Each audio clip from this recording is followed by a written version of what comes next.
Hi, I'm here with Richard Obousy, president of Icarus Interstellar. Okay, this is a big question. So Kelvin told me that you were the first person that he called when he decided to do the project. What was your initial reaction?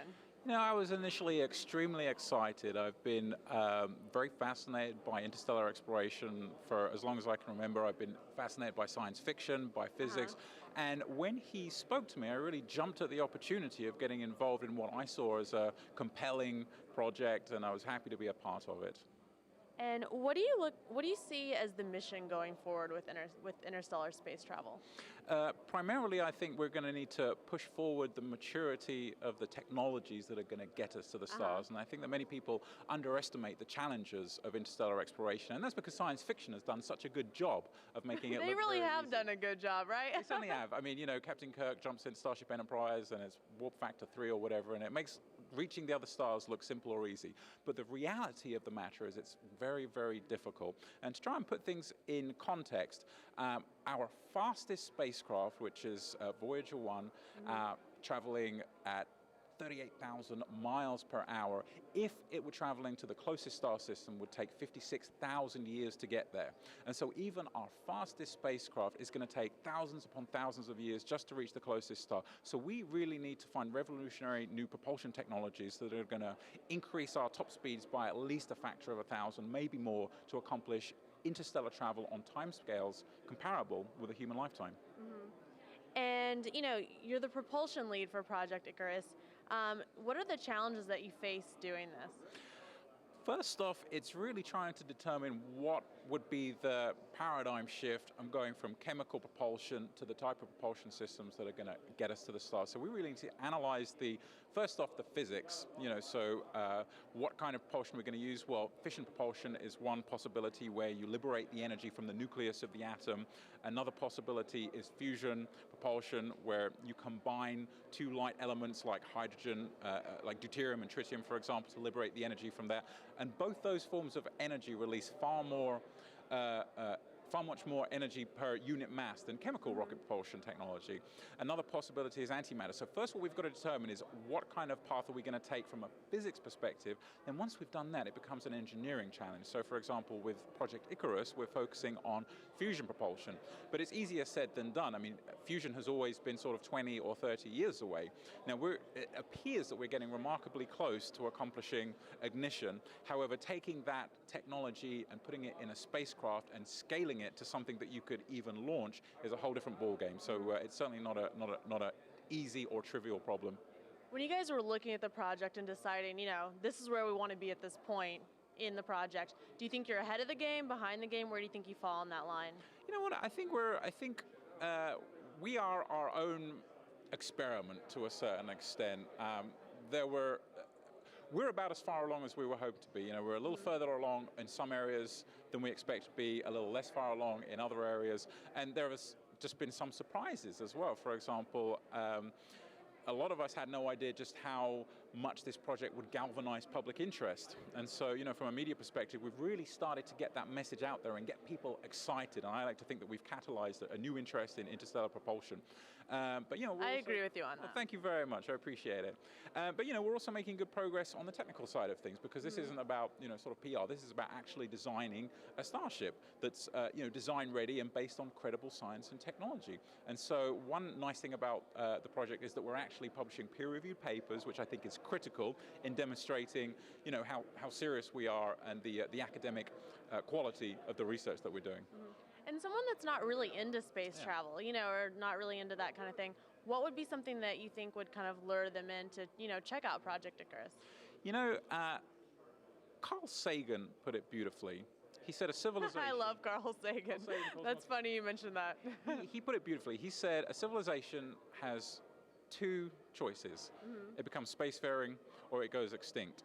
So, one of the arguments for Interstellar is that really it's a self-preservation kind of a thing, that if we put all our eggs in one basket, namely Earth, then, we're a single planet species is effectively dooming itself to extinction. So I think that's a really wonderful argument. But, it doesn't have to be all doom and gloom. I mean, interstellar exploration could be the byproduct of a civilization that has a profound level of vitality, and it's a natural outgrowth of sort of our yearning or our desire to explore. And so what I think our goal as custodians of the dream is to transmit that message effectively to the younger generation and to all the generations. I mean, it's really pan-generational in my opinion, and we need to do as best job as we can of communicating that vision and getting other people excited in it as well, so they can see the benefits of space exploration. Yeah, because there really is a big benefit, as we move forward into the next century. I definitely agree with you on that for sure. Yeah. Where do you hope space is, 3 decades from now, let's say?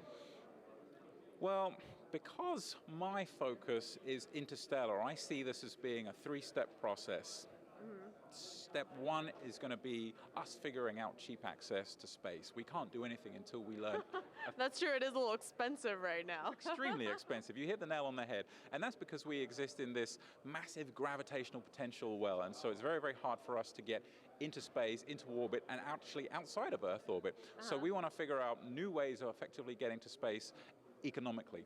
Phase 2 would be the commercialization of space. How can we make space attractive to entrepreneurs so that it sort of like sets up this real landscape of entrepreneurs going to space and figuring out new technologies to make it commercially viable. And then once we've done cheap access to space and commercialize it, then we can start thinking really seriously about constructing an interstellar spacecraft. So you've also done research in warp drive physics. First of all, just give us a little overview of what that is. Okay, so warp drive, everyone is really, I think, familiar with the idea from Star Trek, and really what the idea is, it's a type of propulsion system that has the capability to circumvent the Einsteinian speed limit, 186,000 miles per second, which is this universal speed limit that Einstein imposed. And any object that approaches the speed of light, its mass approaches infinity. And so you would effectively need an infinite amount of energy to circumvent, to surpass the light speed limit. There are aspects of theoretical physics that suggest that it might be possible to surpass that speed using extremely judicious choices of what we call space-time metrics, namely the use of what we call a warp drive or a wormhole. So a warp drive is the idea of, instead of traveling through space where you're restricted by Einstein's relativity, you would in fact compress space-time in front of you and expand space-time behind you. Now, what's fantastic about that is that space has no speed limit, and so you'd effectively be traveling without moving at any arbitrarily high velocity. Now, as much as science fiction as this sounds, cosmologists believe that in the early stage of the universe there was a period or an epoch known as the inflationary period, where space-time expanded at many, many times the speed of light. And so what a warp drive is an artificial recreation of that expansion period in the early epoch of the universe that surrounds the starship and allows us to surpass light speed. So how do you view this idea viable in the short term, and then also how do you view it, more viable in the long term? At the moment, it's merely at a theoretical level, and so I think there's place for researching it, but I think if we want to be taken seriously as an interstellar research organization, what we need to focus on are credible physics and technology that we know work. For example, we're interested in fusion. We know fusion works. Just look up in the sky at the sun. It's what powers the sun. So we know that works, and we're getting close, we like to think, to actually having commercial fusion reactors on Earth. So while I do see a niche for that exotic research that involves space-time drives, warp drives, and wormholes, I don't think that's necessarily the be-all and end-all, or should be the focus, but it should certainly be at least on our mind. Yeah, so just part of it, something that people should keep, A component where a fraction of resources is devoted to the problem, but not a significant fraction, unless there are experimental breakthroughs that demonstrate that it's actually a viable technology. And if you had to leave everyone with one big thought on Project Icarus, what would you say? We've recently discovered with the Kepler Space Telescope that there are an absolute cornucopia of planets within our galaxy around other stars. And a recent estimate suggests there may be as many as 50 million planets within the habitable zone of its host star system. Now, what that means is that planet exists in a region that's not too hot or not too cold for liquid water to exist, the so-called Goldilocks zone. And so what I would like to say is that hopefully in the near future, once we have the telescopic technology to actually image that blue-green orb, just think about how that's going to catalyze the entire human race and get us excited again about wanting to actually visit that distant world. Yeah, really changed things. Yeah. Definitely cutting edge. Well, keep the dream alive, Thank you, I and thanks will for do. chatting with me I today. appreciate it. Thank you very much.